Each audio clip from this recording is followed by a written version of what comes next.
All right, welcome back to the 101st edition of the Forts Athletics Life and Coaching Podcast. I'm your host, Dr. Charles Inferna, where at Forts Athletics we equip coaches and athletes with the tools they seek out in order to achieve their unique and specific goals. And we are recording on Friday, October 14th. It's on our way home from school today.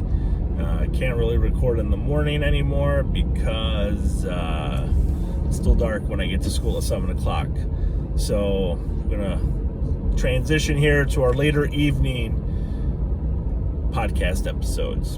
And if you listen to the last episode, episode 100, I was talking about experience and expertise. And it's a topic that it just fascinates me from a multitude of levels when talking about coaching and athletes and what the right recipes are and what type of ingredients we need to elicit elite athlete performance. I was listening to a podcast the other day, like I shared in the last episode, where an athlete was asked if they would rather be coached by a weightlifter.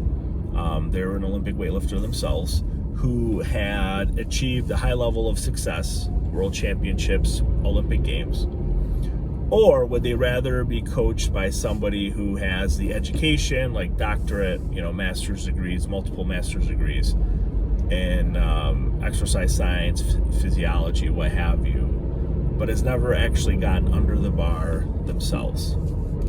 And the overwhelming response from the group on this panel and this podcast was, well, of course I want to be coached by the person who's achieved the success, because they actually achieved the success and that they have the knowledge, at least for themselves, to be able to reach that high level of performance.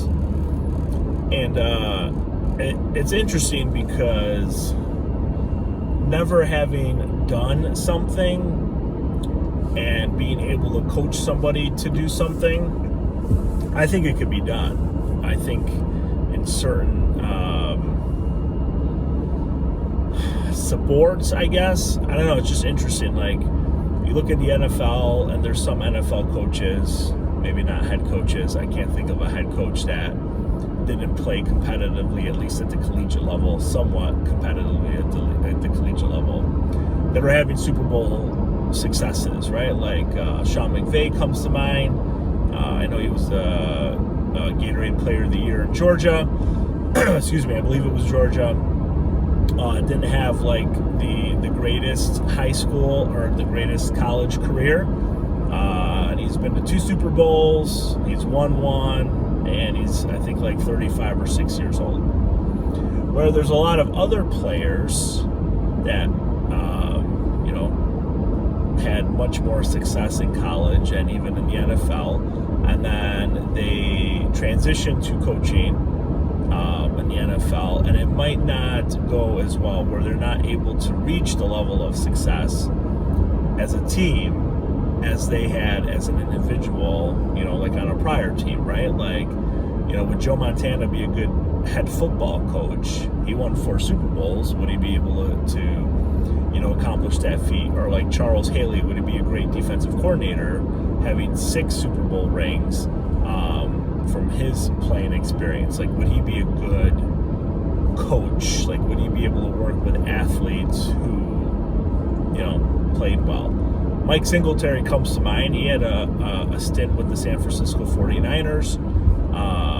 He's Super Bowl winning player, Hall of Fame athletic career, but that didn't translate well in the NFL. So just like things like that come to mind, where when you look at the situation, I think it's going to vary by athlete. I think it's going to vary by like sport. I think it's going to vary by if the coach who's never competed in that sport before, are they able to communicate with their athletes what they need them to do? That might make them like more efficient as a coach compared to the coach who is an Olympic champion, Olympic champion shot putter, let's say, or discus thrower. Well, that knowledge, will they be able to share that knowledge with other athletes? Like, will they be able to impart that knowledge on other individuals to allow those other individuals to achieve the same level of success. And I think that's where I can make a strong case, research-backed case, for the importance of the coach-athlete relationship, where if the coach-athlete relationship is strong, it's built on collaboration, trust, mutual respect, open communication, and the ability for the athletes and the coaches to kind of have a sense of how the other person is feeling and what type of commitment they have towards each other, that those other variables or intangibles are going to outweigh, sometimes, maybe most of the time, the other relationship where the coach might have more experience but not be trusted by their athlete, or not be respected, or not have the similar sense of commitment from their athlete as the other coach does, right? And Judd made reference to that a couple times, Judd Logan, where a good coach believed in is going to be more successful than the best coach who's not believed in by his athletes or her athletes, right? So you can have the best programming, you can have the best everything, but if the athletes don't buy into what you're sharing, you're not going to be successful. Where if you have a good coach, but that good coach's athletes are willing to do anything for them, and they trust them and they respect them and they believe that they will be able to get them where they want to go, but that coach is probably going to have a more successful team, more pleasurable experiences, more pleasurable competitive experiences, and worthwhile and fruitful and all those things, right? And there's a lot of research that suggests that the strength of the coach-athlete relationship, there's a direct positive and significant correlation with goal achievement, goal attainment,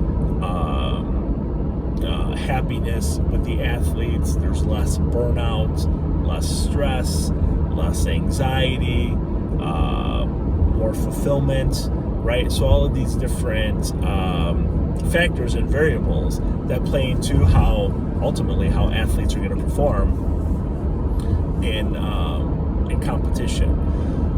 So I don't know, it's just something to think about. It's already went a little long here for something to think about in a shorter video. But what are your thoughts? Are there any any examples that you can come up with where it's a coach and the athlete maybe outperform their expectations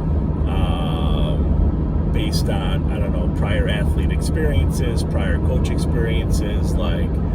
Is there a mechanism in place that's this coach is able to pinpoint what's going to allow their athletes to be really successful, and is able to blaze a trail of success wherever they've been with whatever athletes they've worked with, as opposed to coaches who might stay in the same spot, the same college for a multitude of years, but never really achieve much of that success, right? You can coach at the same college for 25 or 30 years, but maybe you've never coached an All-American, or you coach a whole bunch of conference champions, but you're never really able to take your athletes to that next level, where there's coaches at 5 years here, 5 years there, 6 years there, but every Olympic quad they're able to take a new athlete to the Olympic Games. So yeah, just some interesting things. If you're interested in communicating and sharing your thoughts on that, I just think it's a really enticing topic to talk about, where experience and expertise comes into play when making decisions about who athletes want to work with as their coach. Thank you very much for listening to this episode of the Force Athletics Life and Coaching Podcast. I'm your host, Dr. Charles Inferna, and have a great day.